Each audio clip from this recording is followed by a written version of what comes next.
말씀은 성경 제일 먼저 있는 창세기 32장 24절부터 31절까지 봉독합니다.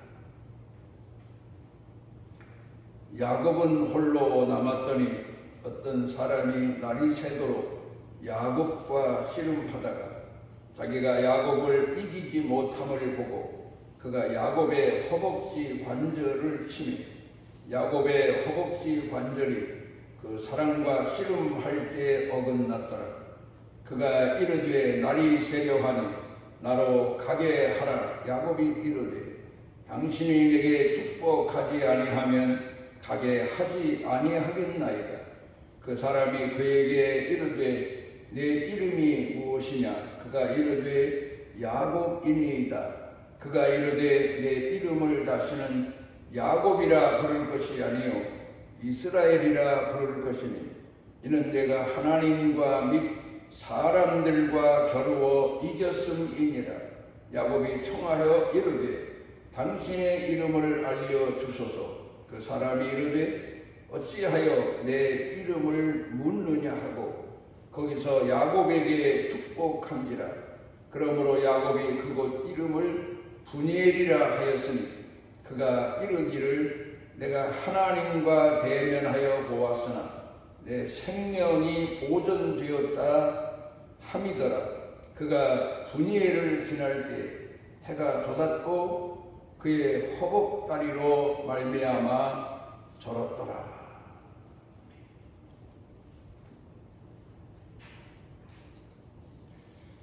우리 나라에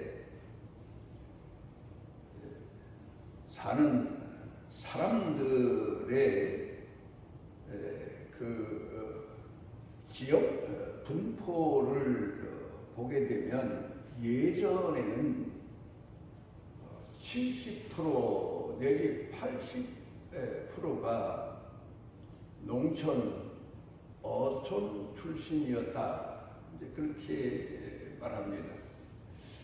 그런데 그 나머지 20%라고 말하는 도시에 속한 곳에 살던 사람들도 예전에는 사실 도시라고 해도 중심지 조금 빼고는 나머지는 거의 다가 농사하는 것, 농촌이나 다를 바 없는 이제 그런 곳에서 살았습니다. 그래서 이제 그 시대를 살던 사람들에게는 산이나 강이나 들이나 또 그런가 하면은 바닷가에 살던 바닷가 사람들에게 있어서는 산, 강, 바다가 마치 고향처럼 그렇게 생각되어집니다. 그런데 이제 도시로 많은 사람들이 몰려와서 도시 생활을 한다고 하지만 돌이켜 생각해 보게 되면 어렸을 때에 자랐던 고향이라고 하는 산과 강, 바다, 들 이런 것들이 우리 인생사에 있어서 교본과 같은 곳이었다 하는 것을 생각해 봅니다. 산을 오르고 들로 나가고 또 강으로 가고 또 바다에 가서 파도와 싸우고 이런 모든 어렸을 때 눈여겨보고 실제로 경험했던 일들이 우리가 사는 인생사에 있어서 기초적인 것을 배운 것이었구나. 옛날 고향이라는 곳에서 말입니다. 그런 생각을 하게 됩니다. 그런데 또 하나 신앙생활을 하면서 성경을 읽어보면 성경에 기록된 내용들을 보게 되면 물론 인류 역사가 산으로 강으로 들로 광야로 바다로 그렇게 이어지는 계속된 삶이었기는 하지만 그런 그 삶의 현장을 통해서 성경이 비유해서 말씀하시는 내용들을 놓고 보게 되면 산은 강은 교회를 그림자처럼 상징하는 가르쳐주는 그런 곳이기도 합니다. 산 하면은 보통 성경 기록된 신앙인들의 역사를 보게 되면 제사하는 곳, 하나님 앞에 나아가는 곳, 하나님을 만나는 곳, 그리고 기도하는 곳, 그런 곳으로 성경에는 많이 나타나 있습니다. 그런가 하면 또 강이라고 하는 곳은 에덴 동산에서 중앙에서부터 사방으로 흘러간 강가에 많은 나무들이 나서 열매를 맺고 시절을 따라서 풍성한 것을 그 사는 사람들에게 제공했던 것처럼 강이라고 하는 것도 역시 우리가 하나님 성전에 나와 신앙생활을 하다 보면 하나님의 말씀이 흐르고 성령이 흐르고 주의 은혜가 흐르고 주의 긍휼이 흐르는 그런 장소.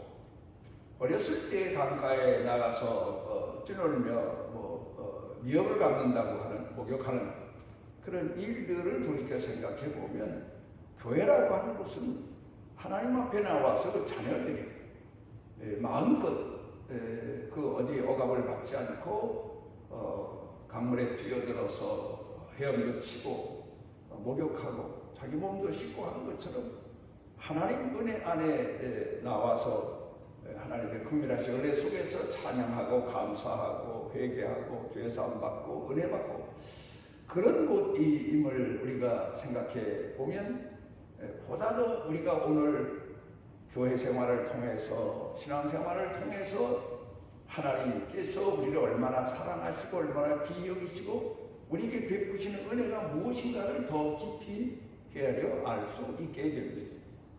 그런가 하면 또 성경을 통해 보면 바다라고 하는 곳은 세상을 많이 상징해서 그림자처럼 가르쳐 교훈하는 것도 참 많습니다. 바다라고 하는 곳, 파도가 심한 곳, 그리고 위험한 곳, 그리고 생계를 유지하기 위해서 나가서 그 모든 기후와 환경과 싸워야 되는 것, 그런 것이 바로 성경을 통해 보면 바다요 세상임을 우리에게 가르쳐 교훈하고 있습니다. 오늘은 우리가 1년 중에 지키는 어린이 주일입니다. 우리가 무리도 산에서 또 강에서 들에서 광야에서 어려운 시련과 역경을 겪으면서도 또 나름대로 보호자가 계시고 목자 같은 부모들이 계셔서 인생을 살아오지만 또 우리 자녀들도 역시 동일하게 그런 생활을 계속되고 있음을 돌이켜 생각해 보면서 자녀를 위해서 우리가 무엇을 해야 될 것인가를 깊이 생각해 봐야 될 겁니다. 그런가 하면은 또 자녀들이 성장해서 마치 바다로 배를 타고 나가서 고기를 잡아서 생계를 유지하는 것처럼 세상에 나아가서 자기 생계, 삶, 직업, 일터를 얻게 되고 또 그를 통해서 겪는 시련들 이런 것들을 우리가 돌이켜 생각해 봐야 됩니다.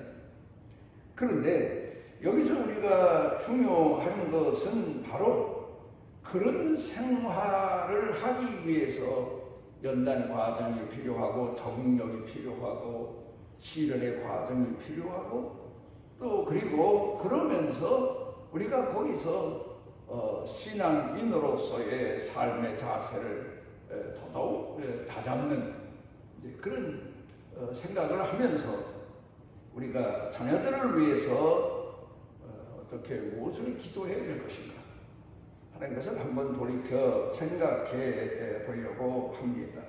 어렸을 때 많이 들은 이야기입니다. 불안당이라는 말 있습니다. 땀 흘리지 않고 먹고 살려고 하는 사람은 불안당이다.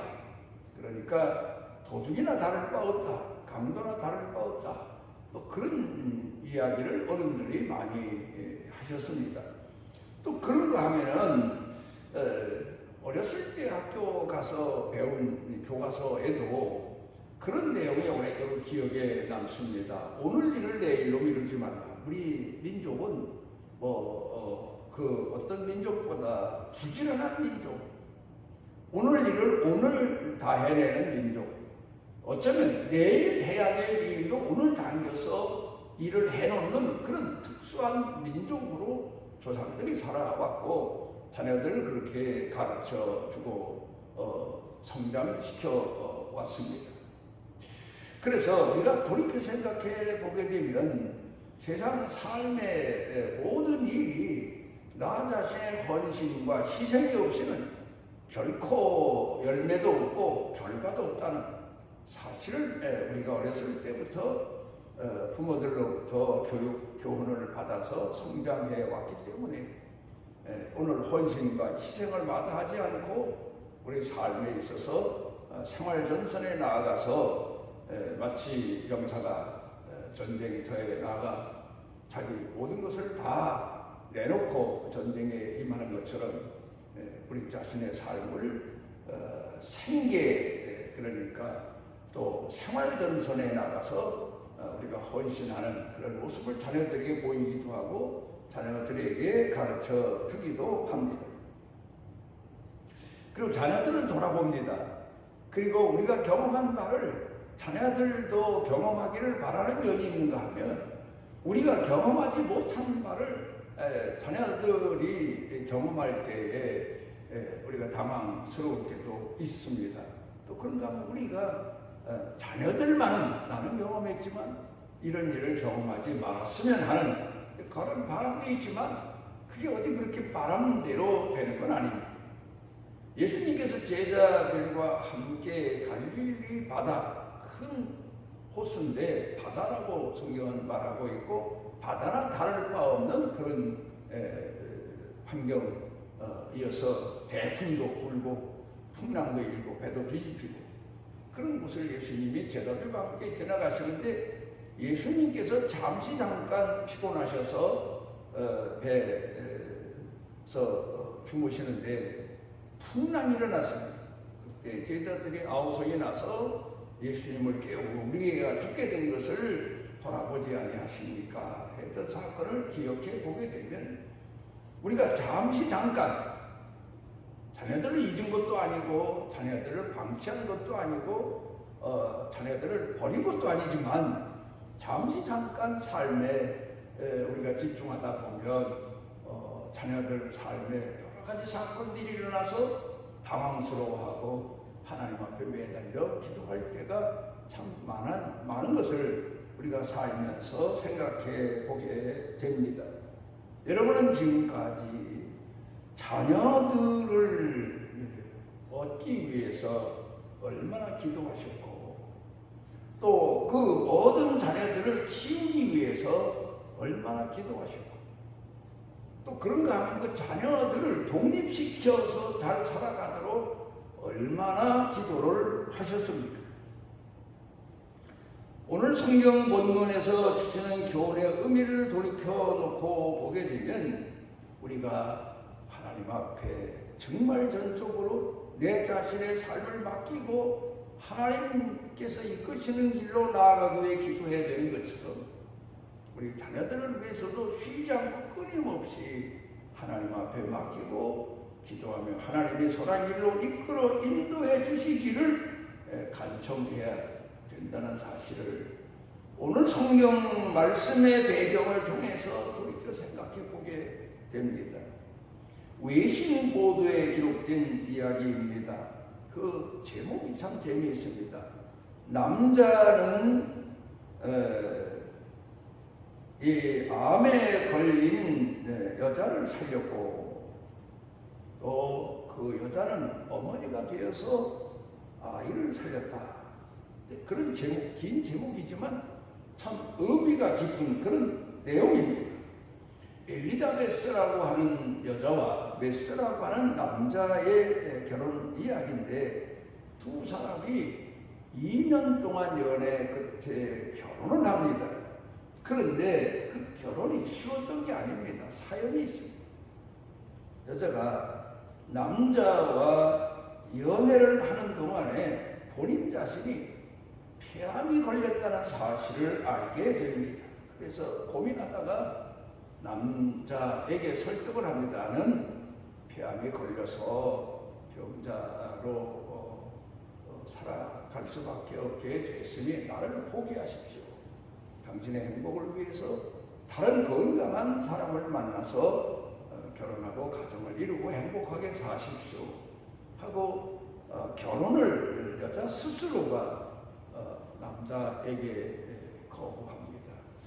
그래도 남자가 얼마나 애타는 마음으로 그 여자에게 간청을 했는지 여자가 설득을 당해서 그래서 결혼을 하고 맙니다. 그리고는 이제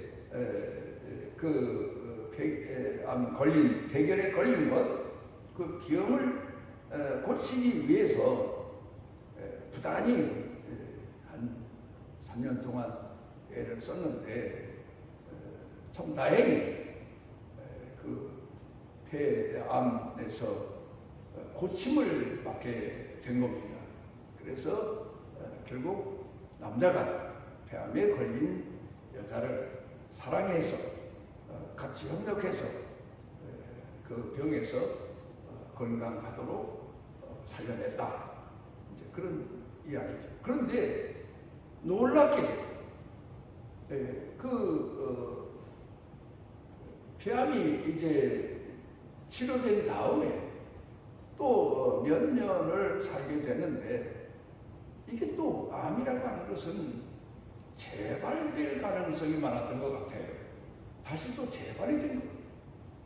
그래서 재발이 돼서 다시 치료를 받으려고 했는데 이게 문제가 생겼어요. 그게 뭔가 하면 여자가 어린 나이를 임신한 겁니다. 의사로서는 치료를 하기 위해서는 아이를 포기해야 됩니다. 그런 얘기죠. 여자가 항암 치료를 받아야 되는데 항암 치료를 받게 되면 아이가 완전히 문제가 되게 되고 정상적인 아이로 태어날 수 없습니다. 그러니까 아이를 포기해야 됩니다. 그런 남자는 그 소리를 듣고 여자를 살리기 위해서 몸에 잉태한 아이를 이제 포기하자고 했는데, 여자는 벌써 이미 자기 몸속에 생긴 어린아이에 대한 모성애가 싹트기 시작하더니 그 아이를 포기할 수 없다는 겁니다. 그리고 항암 치료도 거절하고 결국 그 아이를 낳게 될 즈음에 대해서 여자는 거의 죽음에 이르게 됐고, 끝내는 그 아이는 세상에 태어나서 살아갈 수 있었지만 그 여자는 그 아이를 그냥 출산하는 바람에 사망하고 맙니다. 그래서 거기 신문에 그 사실을 취재해서 기록한 제목 내용이 남자는 암에 걸린 여자를 살려냈고 여자는 어머니가 돼서 자기가 잉태한 아이를 살렸다. 그런 마음 아픈 그런 이야기입니다. 우리가 성경 누가복음 15장 가운데 보게 되면 드라크마에 대한 비유 말씀을 예수님이 하십니다. 평소에도 소중한 줄 알았지만 어쩌다가 실수해서 그렇게 귀히 여기던 드라크마를 잃어버렸습니다. 잃어버린 다음에 얼마나 속이 타는지 온 집안을 다 뒤집어 놓으면서 그 드라크마를 집안에서 잊어버렸으니까 어디 한 구석에 있을 거다.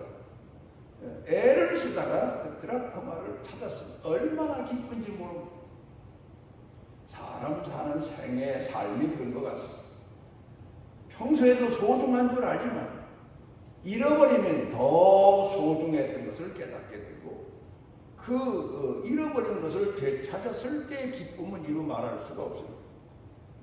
물론 그 비유의 말씀은 예수님께서 죄인들이 하나님 앞에 죄사함 받고 그리고 회개하고 하나님의 새로운 자녀가 되는 데 대한 하나님의 기쁘심을 비유해서 말씀하시고 있습니다만은 어쨌든 사람이 잃어버린 것을 되찾을 때의 기쁨, 또 잃어버린 것을 잃어버리지 않고 계속해서 소유할 수 있게 됐을 때의 기쁨, 이런 것도 얼마나 큽니까? 그러니까 마태복음 25장 가운데 보면 달란트 비유 말씀이 있는데 그 비유 말씀을 통해 보면 목적이 있습니다. 최종의 목적을 위해서 내가 소유한 것을 투자하는 겁니다. 투자하는 말은 그걸 희생시켰다는 말이고 그걸 바로 우리가 내 수중에서 내주었다는 말입니다. 그리고는 그를 다시 얻기 위해서 기다리 노력해서 노력의 결과로 갑절을 얻게 됐을 때의 기쁨, 그걸 가르쳐 말씀합니다만 우리 자녀들에 대한 교육이나 자녀들을 키우는 부모로서의 삶의 과정이 바로 그 가운데도 숨겨 있지 않는가 생각해 보게 됩니다.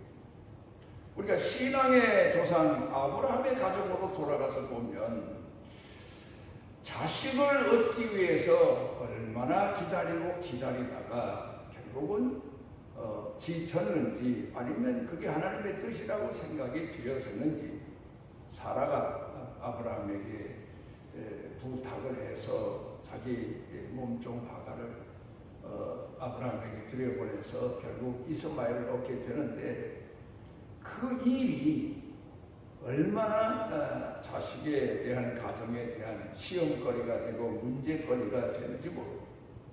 자식을 얻기 위해서도 아브라함과 사라가 기다리면서 지금까지 하나님 앞에 끊임없이 기도해 왔겠지만 결국 그 생각지도 못한 인간의 방법으로 얻은 자식 때문에 또 하나님 앞에 얼마나 기도했겠습니까?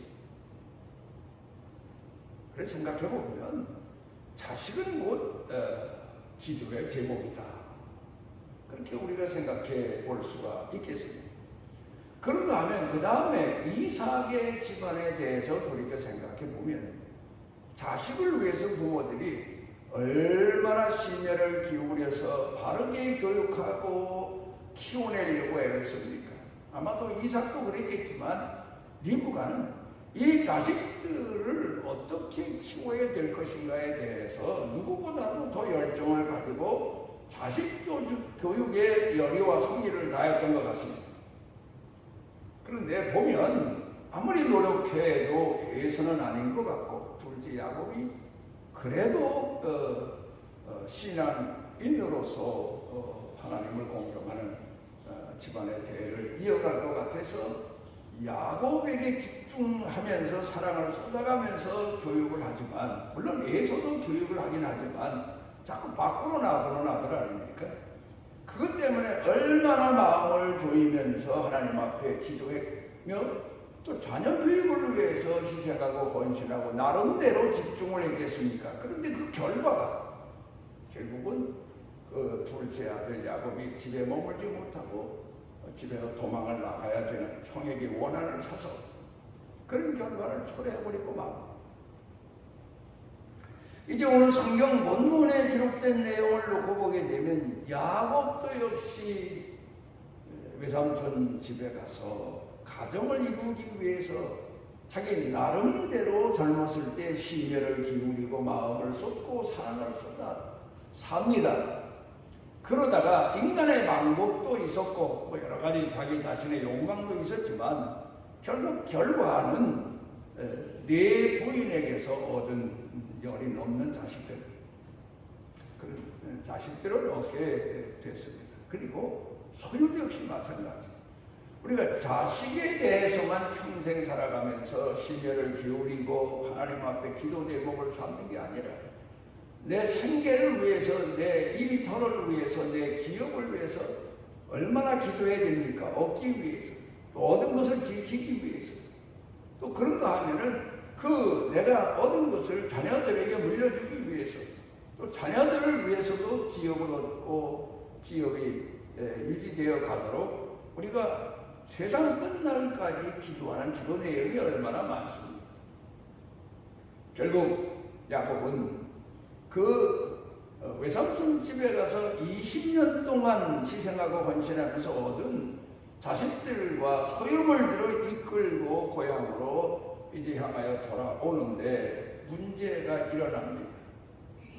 그게 바로 뭔가 하면 20년 전에 형을 속이고 형이 받아야 될 축복을 대신 도둑질 하다가지고 도망온 결과로 그 형이 지금까지도 그때 그 원한을 풀지 아니하고 동생 야곱이 돌아온다는 소식을 듣고는 군사 400명을 이끌고 동생을 맞이하러 나오니 동생을 기쁨으로 맞이하겠다는 게 아니라 옛날 원한을 갚겠다는 뜻 아니겠습니까? 이 소식을 들은 야곱이 결국 자기 가족 식구들을 약복강 건너편으로 앞서 보내고는 자기 혼자 강가에 남아서 하나님 앞에 밤새워 가면서 기도하는 내용이 나옵니다. 사도 바울의 고백입니다. 자기는 신앙 생활을 지금까지 열심히 하게 된 동기가 바로 율법을 알기 때문이다. 율법학자이기 때문이다. 율법이 얼마나 엄하게 사람을 교훈합니까? 그래서 가르쳐 말하기를 율법은 내 몽학 선생이다. 다시 말하면 훈육 선생이다. 율법이 나를 깨운다.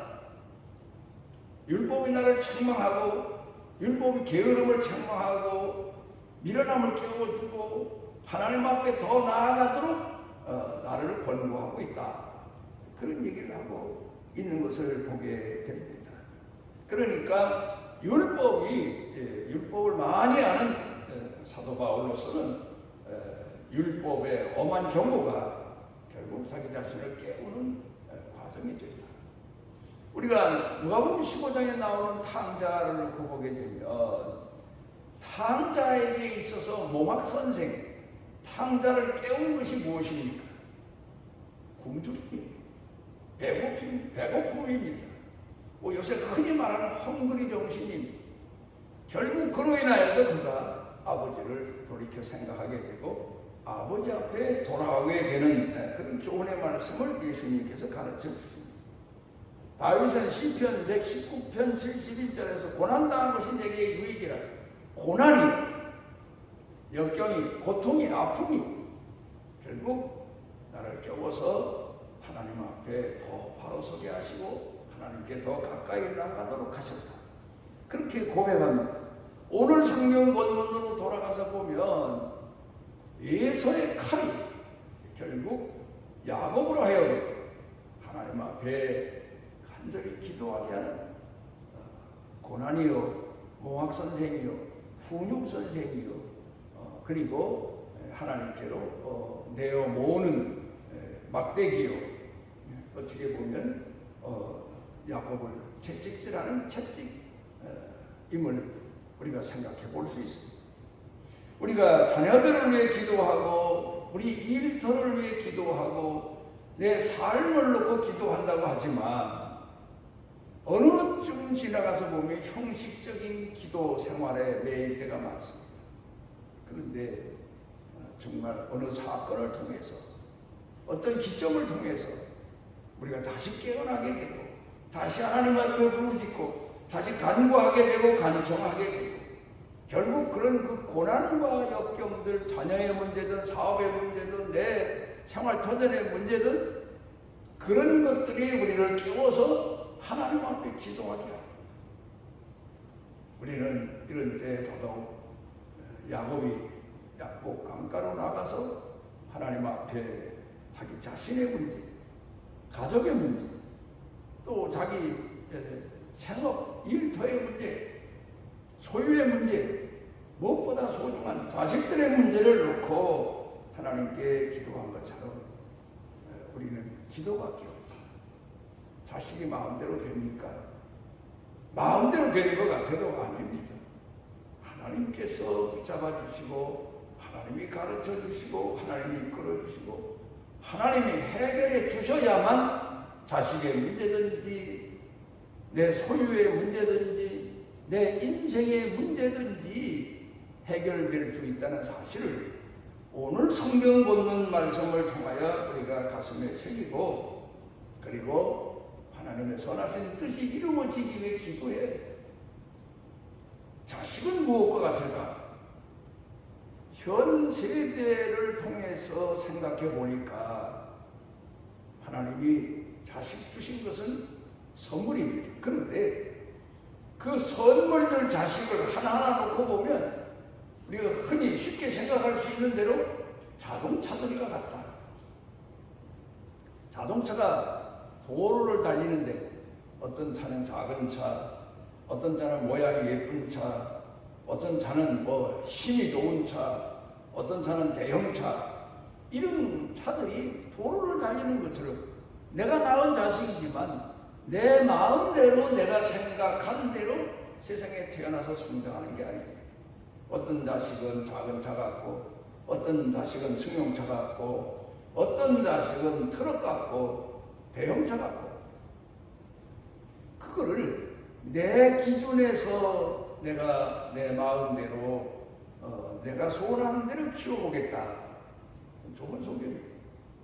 보다 더 내게 주신 자식들 하나님이 주셨으니 하나님께서 주신 목적을 이루시기 위해서 그 뜻을 이루시기 위해서 하나님이 이끌어 주시기를 우리가 하나님 앞에 쉬지 않고 기도할 수 있는 그런 주일이 그런 시간이 그런 다짐이 오늘 있어지시기를 바랍니다.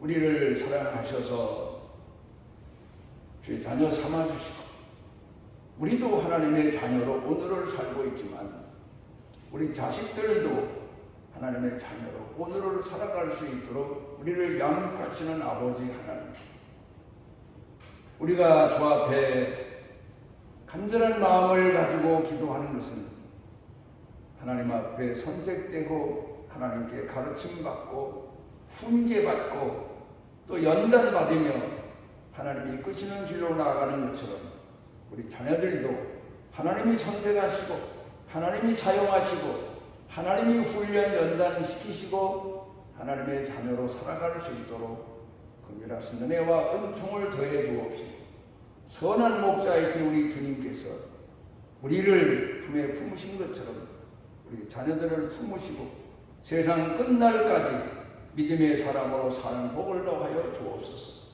예수님 이름으로 기도드리옵나이다.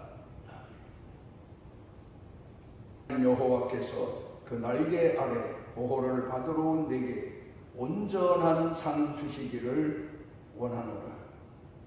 우리를 큰 조장으로 잔잔한 물가로 이끄시며 인도하시며 사망의 음침한 골짜기도 함께해 주시는 우리 주 예수 그리스도의 무한하신 은혜와 우리를 선택하시고 우리에게 긍휼을 베푸시고 평생토록 자비와 은혜를 베푸시는 아버지 하나님의 만극하신 사랑과 우리 속에 내재하셔서 깨닫게 하시고 감동케 하시고 주님의 선하신 뜻을 가슴에 품고 충성케 하시는 성령님의 능력의 은총이 사랑하는 자녀들 머리 위에 영육간에 사는 생활 중에 가족 중에 일터 경영 중에 그리고 온 교회 중에 넘치고 넘치도록 함께 하시기를 축원하옵나이다.